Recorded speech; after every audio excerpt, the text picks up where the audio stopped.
देखिए, बहुत सारे लोग भाग्य यानी कि किस्मत के भरोसे बैठे रहते हैं। लेकिन आपको बता दूँ, किस्मत जैसी कोई भी चीज़ नहीं होती है, हमें उसे बनाना पड़ता है। देखिए, हम अपने भाग्य के निर्माता स्वयं होते हैं और इसके लिए जो है हमें मेहनत करनी पड़ती है। अगर आप मेहनत करेंगे, कोशिश करेंगे, आपके अंदर लगन होगा, जुनून होगा, तो आप ज़रूर सक्सेसफुल होंगे। तो भाग्य के भरोसे मत बैठिए, एक डायलॉग भी है एक फ़िल्म का कि हम भगवान के भरोसे में बैठे हैं, क्या पता भगवान ही हमारे भरोसे बैठा हो। तो आप जो है क्या करिए, अपने भरोसे रहिए, भगवान जो है आपकी तभी मदद करेंगे, जब आप जो है मेहनत करेंगे। देखिए, आज है 6 मार्च और आज की वीडियो में टोटल 10 मोस्ट इंपॉर्टेंट प्रश्नों पे हम चर्चा करेंगे, जो कि आपकी सभी आगामी परीक्षाओं के लिए मोस्ट इंपॉर्टेंट है। तो शुरू से लास्ट तक बने रहिए वीडियो में और इस वीडियो को पूरा देखने के बाद आप इसकी पीडीएफ फाइल भी डाउनलोड कर सकते हैं नीचे डिस्क्रिप्शन बॉक्स में। और हमारे टेलीग्राम चैनल पे दोनों जगह पे आप जो है इस वीडियो के पीडीएफ की लिंक मिल जाएगी, वहाँ से क्लिक करके इसको डाउनलोड कर लीजिएगा। तो चलिए वीडियो को शुरू करते हैं। देखिए, आज के वीडियो का पहला प्रश्न है कि हाल ही में जेट एयरवेज के नए सीईओ कौन बने। तो देखिए, जेट एयरवेज के नए सीईओ बने हैं संजीव कपूर। देखिए, आपको बता दूं, जो संजीव कपूर जी हैं, ये इससे पहले ओबेराय होटल्स के अध्यक्ष थे और इन्होंने स्पाइस जेट में मुख्य परिचालन अधिकारी के रूप में काम किया था। साथ में विस्तारा एयरलाइंस में मुख्य रणनीति और वाणिज्यिक अधिकारी के रूप में भी इन्होंने काम किया हुआ है।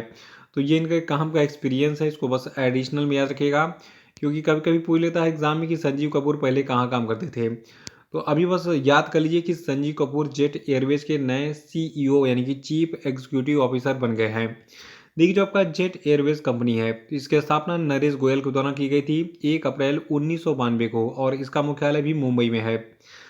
अगला कि हाल ही में हीरो मोटरकॉर्प ने अपने उभरते मोबिलिटी सॉल्यूशंस और आने वाले इलेक्ट्रिक वाहनों के लिए कौन सा नया ब्रांड शुरू किया। देखिए, जैसा कि आपको पता है कि पेट्रोल काफ़ी महंगा होता जा रहा है, इसलिए हीरो मोटरकॉर्प ने सोचा कि क्यों ना हम समय रहते हुए जो है बैटरी वाले यानी कि जो इलेक्ट्रिक वाले वाहन हैं उनको शुरू करें। तो इसके लिए इन्होंने एक नया ब्रांड वीडा शुरू किया है। तो अब जो हीरो का नया ब्रांड होगा इलेक्ट्रिक वाहनों के लिए, ये आपका होगा वीडा। देखिए, जो आपका वीडा ब्रांड है, इसके तहत पहला इलेक्ट्रिक वाहन आधिकारिक तौर पर 1 जुलाई 2022 को हीरो मोटरकॉर्प के मानद chairman doctor bridge Mohan Lal की जयंती के अवसर पर इसका अनावरण किया जाएगा। और देखिए, जो आपका हीरो मोटरकॉर्प है, इसका मुख्यालय आपका नई दिल्ली में है। इसके संस्थापक हैं ब्रिजमोहन लाल मुंजाल और इसकी स्थापना 19 जनवरी 1984 को की गई थी। अगला प्रश्न है कि विश्व मोटापा दिवस यानी कि वर्ल्ड ओबेसिटी डे कब मनाया जाता है। तो देखिए, विश्व मोटापा दिवस को हम 4 मार्च को हर साल मनाते हैं और 2022 के लिए विश्व मोटापा दिवस यानी कि वर्ल्ड ओबेसिटी डे की थीम है एवरीबॉडी नीड्स टू एक्ट। और चौथा प्रश्न है कि हाल ही में किस पूर्व भारतीय सेना प्रमुख का निधन हो गया। तो देखिए, ये भारतीय सेना के पूर्व प्रमुख थे एस एफ रोड्रिक्स। यहाँ पे इनकी फोटो आपको दिख रही है। देखिए, सवाल ये है कि जो आपके एस एफ रोड्रिक्स हैं, तो ये जो है कब से कब तक भारतीय सेना के प्रमुख रहे हैं। देखिए, जो आपके जनरल एस एफ रोड्रिक्स यानी कि जो आपके सुनीत फ्रांसिस रोड्रिक्स हैं, ये 1990 से 1993 तक जो है भारतीय सेना के प्रमुख रहे थे। और आपको बता दूं, जो आपके एस एफ रोड्रिक्स है, जिनका पूरा नाम है सुनीत फ्रांसिस रोड्रिक्स, तो ये 2004 से 2010 तक पंजाब के राज्यपाल भी रहे थे इसके बाद में। और इन्होंने राष्ट्रीय सुरक्षा सलाहकार बोर्ड में 2 साल तक सेवा भी दी थी। तो इन्होंने बहुत सारे पदों पे काम किया, लेकिन जो सबसे अहम पद है ये भारतीय थल सेना के प्रमुख का पद है। तो भारतीय सेना के प्रमुख के रूप में इन्होंने काम किया था 1990 से 93 तक। किसने? एस एफ रोड्रिक्स ने, यानी कि सुनीत फ्रांसिस रोड्रिक्स ने। इनका निधन हो गया है। अगला है कि आईसीसी महिला क्रिकेट विश्व कप 2022 किस देश में आयोजित किया जा रहा है। आने वाली सभी परीक्षाओं में ये पेपर में जो है प्रश्न ऐसे ही बिल्कुल हूबहू छपा हुआ मिलेगा। तो इसको रख लीजिए कि न्यूजीलैंड में जो है आईसीसी महिला क्रिकेट विश्व कप 2022 का आयोजन किया जा रहा है। और आपको बता दूं, ये जो आईसीसी महिला क्रिकेट विश्व कप 2022 है, ये 4 मार्च से 3 मार्च 2022 तक चलेगा। और सॉरी, 4 मार्च से 3 अप्रैल 2022 तक चलेगा। और ये आईसीसी महिला क्रिकेट विश्व कप का 12वां संस्करण है क्रम से, ठीक है। देखिए, जो आपका आईसीसी महिला विश्व कप 2022 है, इसका जो उद्घाटन मैच है, ये वेस्ट इंडीज़ और न्यूजीलैंड के बीच में माउंगानुई में जो है बे ओवल में अभी हाल ही में खेला गया था, जिसमें वेस्ट इंडीज़ की जो महिला टीम थी, इसने न्यूजीलैंड की महिला टीम को 3 रन से हरा दिया था। देखिए, स्पेशली एग्जाम में क्या पूछा जाता है किसी भी क्रिकेट विश्व कप के बारे में, कि वो कब से कब तक आयोजित किया गया और कहाँ पर आयोजित किया गया। और उसका जो पहला मैच है ये जो है किन दो देशों के बीच में हुआ था। तो ये चीज़ें मैंने बता दी है। पहला मैच वेस्ट इंडीज़ और न्यूजीलैंड के बीच में हुआ था। कहाँ पे हुआ था? माउंट माउंगानुई में।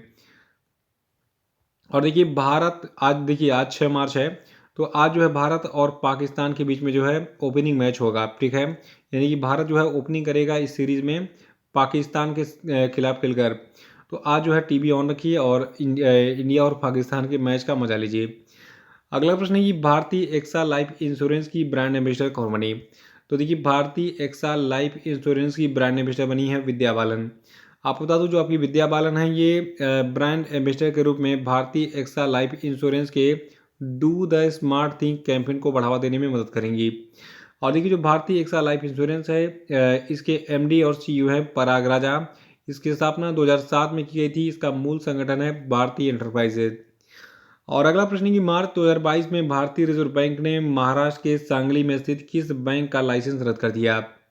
तो देखिए जो मार्च 2022 का महीना रहा, इसमें भारतीय रिजर्व बैंक ने अभी हाल ही में महाराष्ट्र के सांगली में स्थित सरजेरो दादा नाइक सिराला सहकारी बैंक का जो है लाइसेंस रद्द कर दिया है। देखिए जो आपका ये सरजेरो दादा नाइक सिराला सहकारी बैंक था, इस बैंक के पास पर्याप्त पूंजी और कमाई की संभावना नहीं थी, इसलिए जो है इसको बंद कर दिया गया है। अगला है कि भारत और अमेरिका की 19वीं सैन्य सहयोग बैठक 2022 कहाँ पर जो है आयोजित की गई? तो देखिए भारत और अमेरिका के बीच में अभी हाल ही में उत्तर प्रदेश के आगरा जिले में 19वीं सैन्य सहयोग बैठक 2022 का आयोजन किया गया था।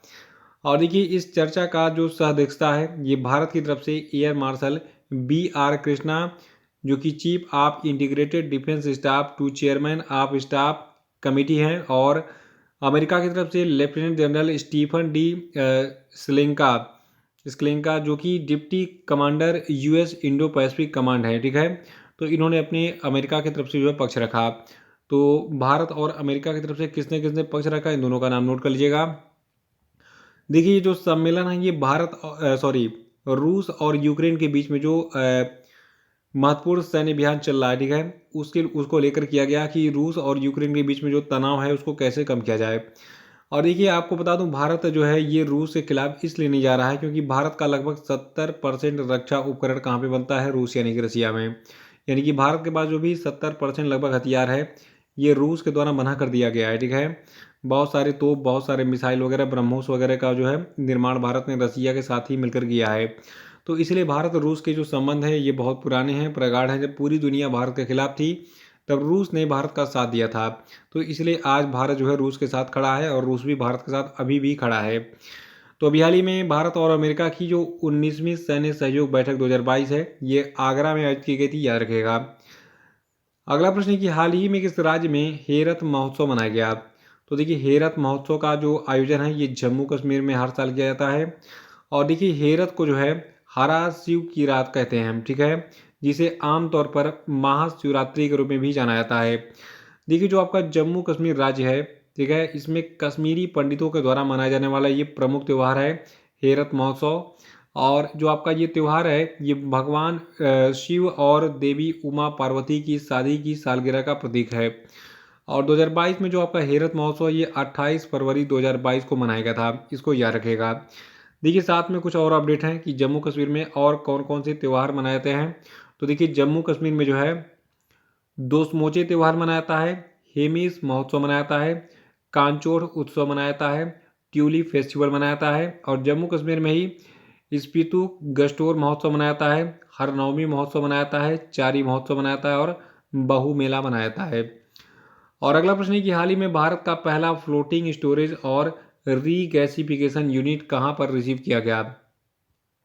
तो देखिए अभी हाल ही में जो भारत का पहला फ्लोटिंग स्टोरेज और रीगैसिफिकेशन यूनिट है ये रिसीव किया गया महाराष्ट्र के जयसिंह टर्मिनल पर। सवाल ये है कि ये कहाँ से रिसीव किया गया, किस देश से ये पहुंचा? तो सिंगापुर से ये भेजा गया था और ये जो है अब रिसीव हुआ है। देखिए 12 अप्रैल 2021 को पिछले साल जो आपका FSRU हो जायंट है, यानी कि जो आपका फ्लोटिंग स्टोरेज और रीगैसिफिकेशन यूनिट जायंट है, ये सिंगापुर के केपेल शिपयार्ड से जो है रवाना हुआ था। और ये अब जो है महाराष्ट्र के जयगढ़ टर्मिनल पर जो है पहुंच गया है। और ये भारत का पहला FSRU यानी कि फ्लोटिंग स्टोरेज और रीगैसिफिकेशन यूनिट आधारित LNG प्राप्त करने वाला टर्मिनल है। साथ ही साथ महाराष्ट्र की पहली एलएनजी सुविधा भी ये है, ठीक है। और ये थे आपके आज के 10 धमाकेदार प्रश्न, और इसी के साथ अब हम बात करेंगे आज के सभी क्वेश्चन पे। तो सभी लोग, जितने भी लोग हैं, कमेंट बॉक्स में आंसर देंगे सभी प्रश्नों का। साथ में आप जो है वीडियो को लाइक करना भूल गए हैं तो वीडियो को लाइक कर दीजिए, फिर आगे बढ़ते हैं। देखिए आज के क्वेश्चन का पहला प्रश्न है कि हाल ही में किस राज्य सरकार ने ऊंट संरक्षण और विकास नीति लागू करने की घोषणा की है, बताइए। और अगला प्रश्न है कि हाल ही में ऑस्ट्रेलिया के किस पूर्व विकेट कीपर बल्लेबाज का 74 साल की उम्र में निधन हो गया, बताइए। और नेक्स्ट है कि हाल ही में किस देश के क्रिकेटर शेन वार्न का निधन हो गया, आंसर बताइए। और अगला कि निम्न में से कौन से भारतीय खिलाड़ी 100 टेस्ट मैच खेलने वाले देश के 12वें खिलाड़ी बन गए हैं, बताइए। और नेक्स्ट है कि राष्ट्रीय सुरक्षा दिवस यानी कि नेशनल सेफ्टी डे कब मनाया था, बताइए। और अब हम बात करेंगे कल के पूछे गए सभी क्वेश्चन के सही उत्तरों की। क्वेश्चन का पहला प्रश्न है कि हाल ही में किस राज्य ने पूरे राज्य को अशांत क्षेत्र घोषित किया, तो ये राज्य आपका असम है। अगला था कि फरवरी 2022 में भारत का जीएसटी संग्रह कितना रहा, तो देखिए फरवरी 2022 में कुल 1.3 लाख करोड़ रुपए का जीएसटी संग्रह प्राप्त हुआ। और अगला था कि विश्व वन्यजीव दिवस कब मनाता है, तो इसको हम 3 मार्च को मनाते हैं। और चौथा था कि विश्व श्रवण दिवस कब मनाता है, तो ये भी 3 मार्च को मनाता है। और पांचवा था कि हाल ही में किस व्यक्ति को एलआईसी म्यूचुअल फंड का प्रबंध निदेशक और सीईओ नियुक्त किया गया है, तो देखिए ये व्यक्ति आपके हैं टी एस रामकृष्णन। तो इसी के साथ ही वीडियो समाप्त होता है। जय हिंद, जय भारत।